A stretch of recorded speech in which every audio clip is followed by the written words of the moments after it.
नमस्कार। एक बार आप सभी का फिर से हार्दिक स्वागत है, अभिनंदन करते हैं। जैसा कि आप सभी अभ्यर्थी काफ़ी समय से फाइनल फिजिकल मेरिट लिस्ट का इंतज़ार कर रहे थे, आज finally physical merit list government physical college Jodhpur की जो ऑफिशियल वेबसाइट है उस पर जारी कर दी गई है।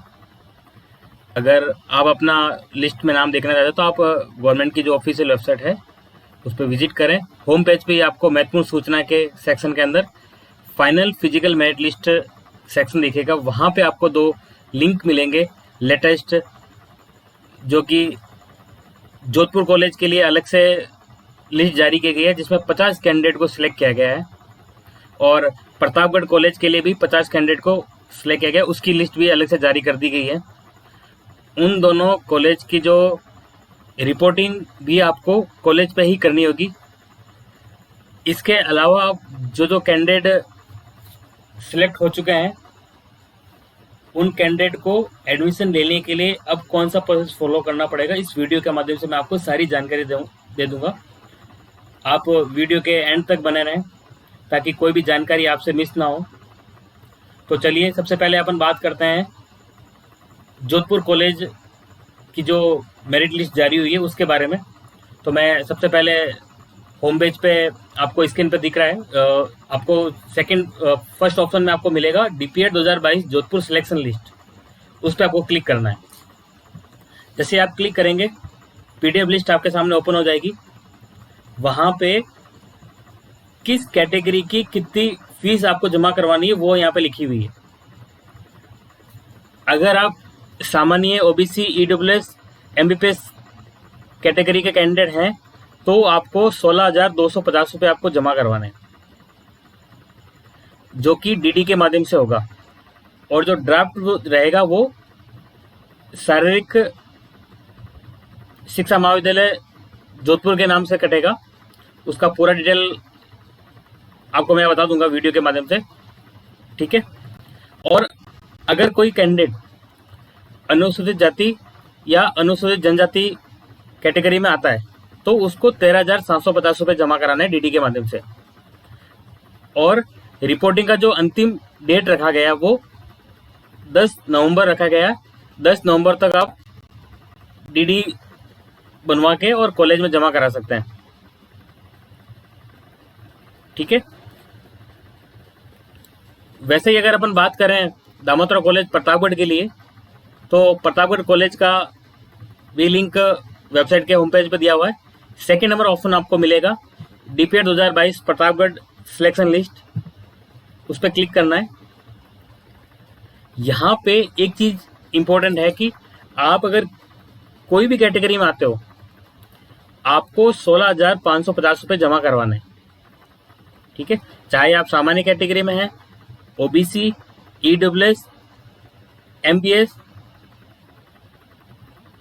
और अनुसूचित जाति या जनजाति, इन सभी कैटेगरी के अभ्यर्थियों को 16,550 रुपये जमा करवाने। इसके अलावा 50 रुपये सामूहिक दुर्घटना बीमा होगा जिसका आपको जमा करवाना है, और 250 रुपये संबल शुल्क है वो भी आपको जमा कराना है, जो कि कैश पेमेंट आपको कॉलेज में जमा कराना है। अधिक जानकारी के लिए संस्था के जो व्यवस्थापक है श्रीमती सीमाजी राठौड़, उनके नंबर दिए गए हैं।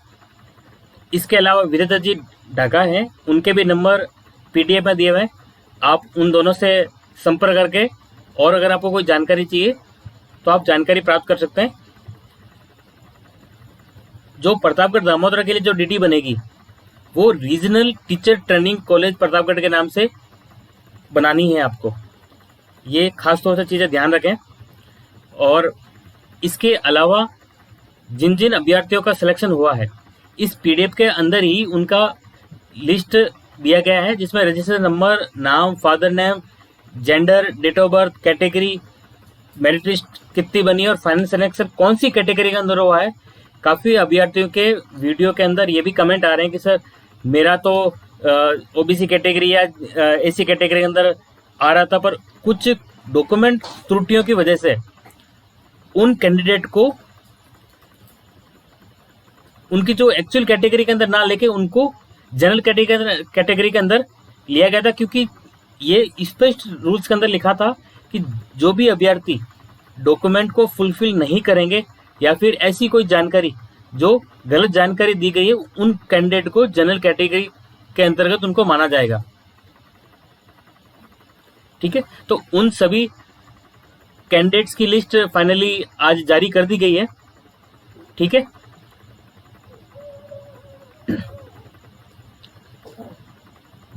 250 रुपये सम्मेलन शुल्क जो डीडी बनेगी वो डाइट के प्रधानाचार्य के नाम से बनाकर लावें।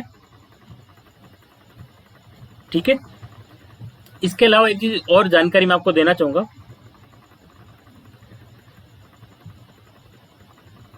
दो आपको कैरेक्टर सर्टिफिकेट बना के लेके जाने, दो अलग अलग राजपत्रित अधिकारियों से, जो कि 6 महीने से पुराना ना हो, जिसके अंदर जो अधिकारी सर्टिफाइड करेगा उसका नाम, पद नाम, किस जगह पे और मोहर और डेट के साथ में अंकित होना जरूरी है।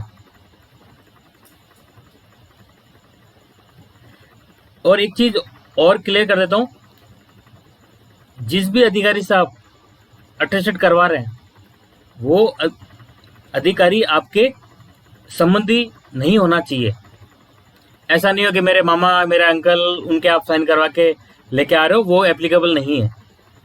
ठीक है, क्योंकि यहां पे आपसे कैरेक्टर सर्टिफिकेट मांगा गया है।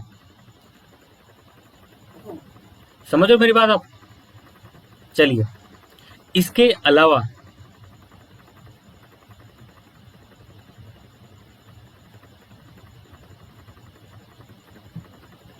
अगर आप जोधपुर के कॉलेज में आपका सिलेक्शन हुआ है तो उन अभ्यर्थियों के लिए ये एक फॉर्मेट है जो कि आपको भर के लेके जाना है। उसमें आपको परीक्षार्थी का नाम, पिता का नाम, डेट ऑफ बर्थ, स्थायी पता, कौन से कैटेगरी, मोबाइल नंबर और नोट का विवरण।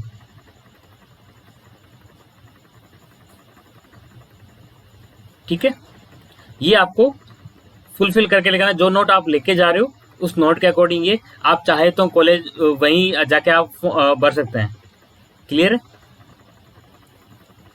चलिए, इसके अलावा एक और जानकारी मैं आपको देना चाहूंगा।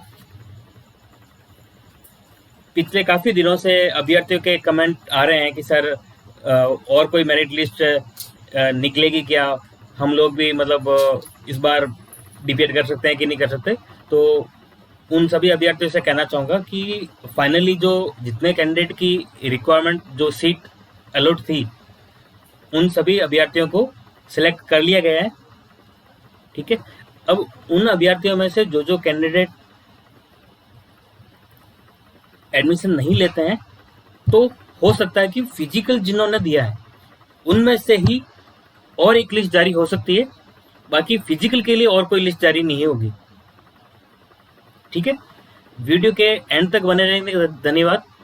और अभी तक आपने मेरे चैनल को सब्सक्राइब नहीं किया तो चैनल को सब्सक्राइब करें और वीडियो को लाइक करें तथा शेयर करना ना भूलें, ताकि ज़्यादा से ज़्यादा जानकारी अभ्यर्थियों तक पहुंच सके। धन्यवाद।